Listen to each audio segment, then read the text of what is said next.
வணக்கம்ப்பா. ரூபாய் 25,000க்கு 8% வட்டி வீதம் என 3 ஆண்டுகளுக்கு தனி வட்டி காண்க அப்படின்ட்டு நமக்கு கீழே ஒரு 4 ஆப்ஷன் கொடுத்துருக்காங்க. இதுக்கான ஃபார்முலா நமக்கு தனி வட்டிக்கான ஃபார்முலா தெரிஞ்ச போதும். தனி வட்டி சிம்பிளான கணக்கு தான், PNR/100. சரியா? இப்போ நமக்கு இங்கே என்ன கொடுத்துருக்காங்கன்னா 25,000 அசல்ங்கிறது பிங்கிறது 25,000, என்கிறது ஆண்டு. எத்தனை ஆண்டுகள்? 3 ஆண்டுகள்.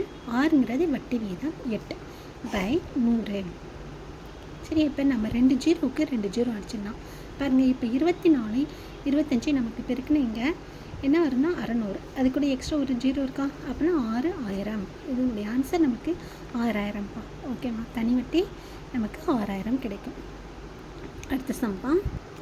அடுத்த சம் 2020 போலீஸ் எக்ஸாமில் கேட்ட கேள்வி மதிப்பு காண்க. இது ரொம்ப சிம்பிளானது. 3/5 + 1/6 2 பின்னம் கொடுத்துருக்காங்க. அது கூடுதல் என்ன கொடுத்துருக்காங்க. இப்போ நம்ம இது கூட்டுறதுக்கு நமக்கு பகுதி சமமாக இருந்தால் தான்ப்பா கூட்ட முடியும். இப்போ பகுதி சமம் இல்லை. அப்படின்னா என்ன பண்ணணும்? நம்ம பகுதி சமமாக்கிறதுக்கு இங்கே இருக்கிற நம்பரை கொண்டு போய் மேலங்கீழையும் பெருக்க போகிறோம். அதே போல் 5 இந்த சைடு மேலங்கீழையும் பெருக்க போகிறோம். இது குறுக்கு பெருக்குன்னு சொல்லுவாங்க. சரியா? அப்போ நான் 3/5 இதை கொண்டு போய் பெருக்கணும் என்ன வரும்? மேலே 6 கீழே 6 பாருங்கள். 6 3 18 + 5 30. அடுத்து ப்ளஸ் இங்கே 1 கொண்டு போய் 1 5 பெருக்குன்னா 1 5 5 30. இப்போ பகுதி சமமாயிடுச்சா? ஓகே. இப்போ நம்ம கூட்டிக்கலாம். 2 30லேருந்து ஒரு 30 போட்டுக்கலாம். இப்போ 18 5 கூட்டினா நமக்கு என்ன வருது? 23. அப்போ நான் 23/50 30ங்கிறதா நமக்கு சரியான விடை. 23/30ங்கிறது ஃபஸ்ட் ஆப்ஷன்.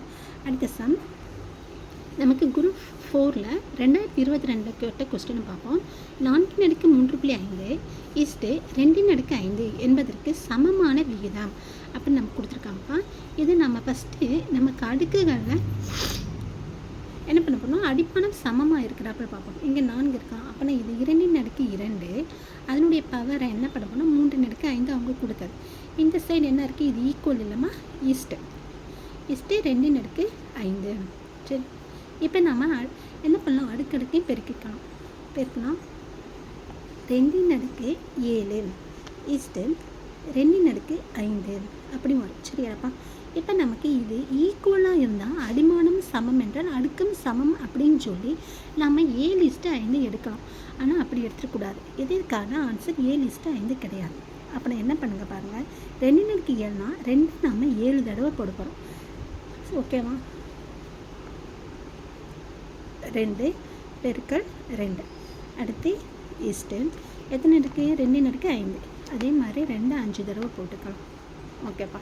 இப்போ 2 5 2க்கு இந்த சைடு ஒரு 5 2 அடிச்சிடுவோம். 4 5. அப்புறம் இங்கே என்ன இருக்குது? 2 4 இஸ்ட்டு என்ன இருக்குன்னா 1 இருக்குதுன்னு அர்த்தம். அப்போ இதனுடைய ஆன்சர் 4:1ங்கிறது தான் நமக்கு சரியான விடை. தேங்க்யூப்பா.